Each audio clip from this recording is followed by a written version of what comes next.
Okay, so Isaiah is very different from Jeremiah. One of the things you saw on the previous page, we kind of just skipped over to get to section 80, but that Jeremiah, okay, the prophet Baruch is almost like his scribe.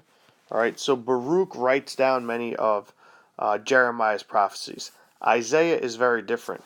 Okay, Isaiah, many scholars believe there could be two separate people that wrote. There's almost like two different parts of the book Isaiah. There's almost like an part one and a part two because the themes are so different. Now, whether one man wrote this or Isaiah was one of the men and his follower was the other, I don't really think it makes a big difference. The idea is that um, Isaiah is probably the closest thing we get to um, in terms of getting to Christ. That's why it's really good that we kind of talk right afterwards. So, the first thing we want to talk about is where we see the biblical call, those four parts again.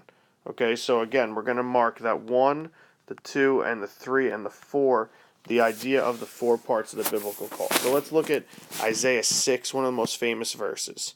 In the year King Uzziah died. So it doesn't give us a year. All we know is it's the year that King Uzziah died. All right. Isaiah, I saw the Lord seated on a high and lofty throne, with the train of his garment filling the temple.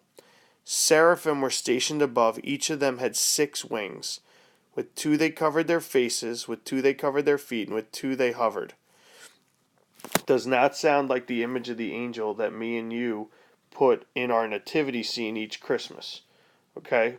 But here, what it's saying is this is what it looks like. Okay? So, all right, 1 is his vision. His vision is very, very clear. Okay? And if it wasn't clear enough, now God, holy, holy, holy is the Lord of hosts. All the earth is filled with his glory. A mass reference. Okay? A mass reference right there. Okay? And at the sound of the cry, the frame of the door shook and the whole house was filled with smoke. So if he didn't see this amazing look of these angels, all right, and the Lord seated on a high and lofty throne, and he didn't hear the voice with the holy, holy, holy, now there's an earthquake. All right, so it's very easy that he's being called by God. Probably uh, the most apparent visual representation of the biblical call. Okay, now he hasn't given him a mission yet. Number 3. Woe is me, I am doomed, for I am a man of unclean lips, living among a people of unclean lips, and my eyes have seen the Lord of hosts. All right, so here's 3. Okay, the denial. Okay, now God has an easy way to fix that. He takes one of the angels, holds an ember. Now, an ember is like the very, very hot orange things, okay, at the bottom of fire, which is even which gets so hot at the bottom after the fire is starting to go out. All right, and then he burns his lips. Now that I've touched your lips, your wickedness is removed, your sin is purged. All right. Now, what's going to be his mission here? Before he could even be told the mission, he was already scared. And this is what God tells him as his mission here. And look at this is full of metaphors and full of similes. Listen carefully, but they won't understand. Look intently, but do not perceive. Make the heart of this people sluggish, dull their ears and close their eyes. Let's see with their eyes and hear with their ears. Let their heart understand, and let them return and be healed. All right, this idea here that the people aren't, I am almost setting you up for failure. All right, the people aren't going to listen to you. It's almost like the apostles here. All of you except John are probably going to be killed.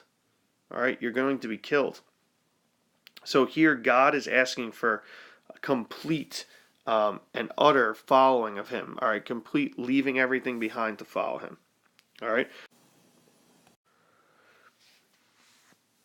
Okay, one of the main themes of Isaiah, which we'll see here, which we'll see more tomorrow or Monday, is this idea of a tree or a stump.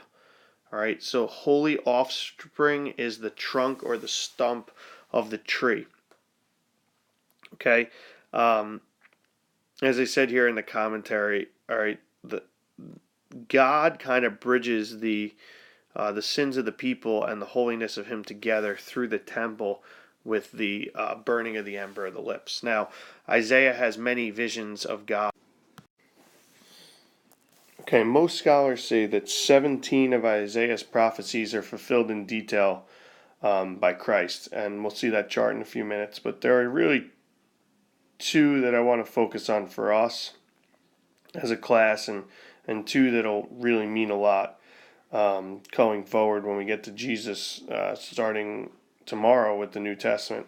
Okay, the first is right here. Okay, the most famous of the teachings here would be that the Lord is speaking to Ahaz, okay, which is this line right here, who's going to be a king. Now, it's really fulfilled, this prophecy is really fulfilled in Hezekiah, who's going to be a king. If you open the Catholic faith facts, you'll see Hezekiah is really who's fulfilling this prophecy. But it says here, all right, that the Lord himself will give you a sign. The virgin pregnant will name him Emmanuel, God with us.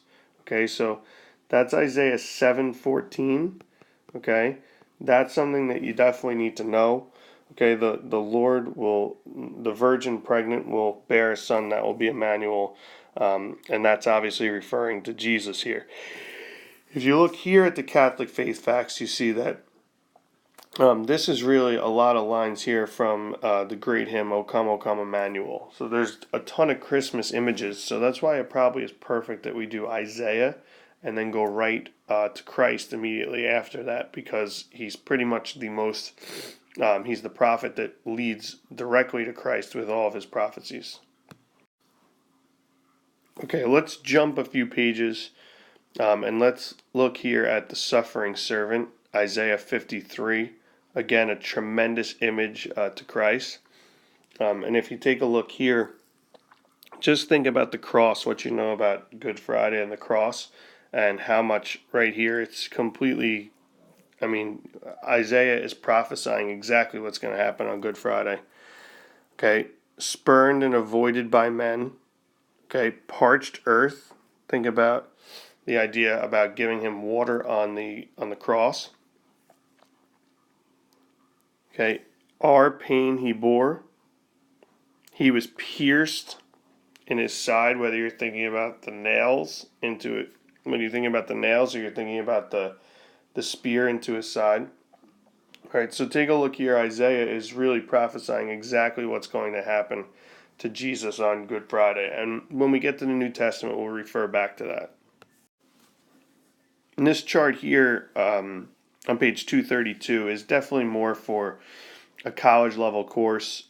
We could probably do a whole semester on just the prophecies of Isaiah that are fulfilled in Christ, but I want to give you this just kind of FYI for your Jeopardy knowledge. You definitely don't need to memorize this, but if you're interested in the foreshadowings and the types that we've discussed so far this year, if you look at it, I mean, this is definitely the most common, even all the way down here that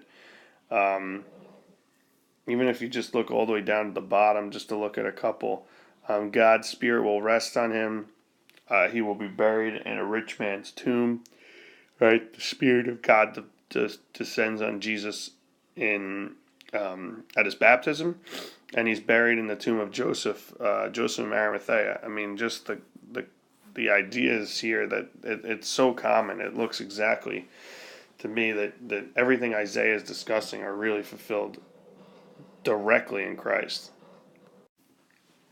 All right, let's turn to the next page and just look at the prophet Micah.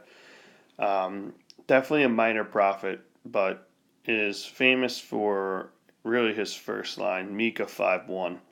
And that line is, he is saying that the Messiah is going to come from the small town of Bethlehem. This to us just seems like the Christmas story. But if you think about Bethlehem, I mean, you think if the Messiah was born today, okay, if it wanted to be something that was public for everyone to see, maybe Times Square New Year's Eve, maybe Super Bowl halftime show, okay, I'm trying to think of maybe at the Oscars, maybe in the red carpet, maybe in Hollywood, maybe in New York. You wouldn't think of a small town, Okay, a small, small town, which would be this small town of Bethlehem. And as you know from the Christmas story, I mean, this was a tiny town, but it was packed with all David's descendants coming to register for the census. So this prophet Micah, this is one of the prophets that the wise men look at to go find Jesus. All right, and really all you have to know is that Jesus is born in Bethlehem. That's really all you have to know from the prophet Micah. And that leads us perfectly to the New Testament, which will begin tomorrow. So for the remainder of the period, I'd ask you to look at eBackpack. Okay, it says there that you have homeworks 78, 79, and 80 due on Thursday. You also have homeworks 1 and 2 from the New Testament due on Friday. So for the remainder of the period, please feel free to work on those. And just make sure you have the New Testament iBook downloaded. Um, and we will begin work on that tomorrow for sure. All right, I will see you guys tomorrow, and I hope you have a great day.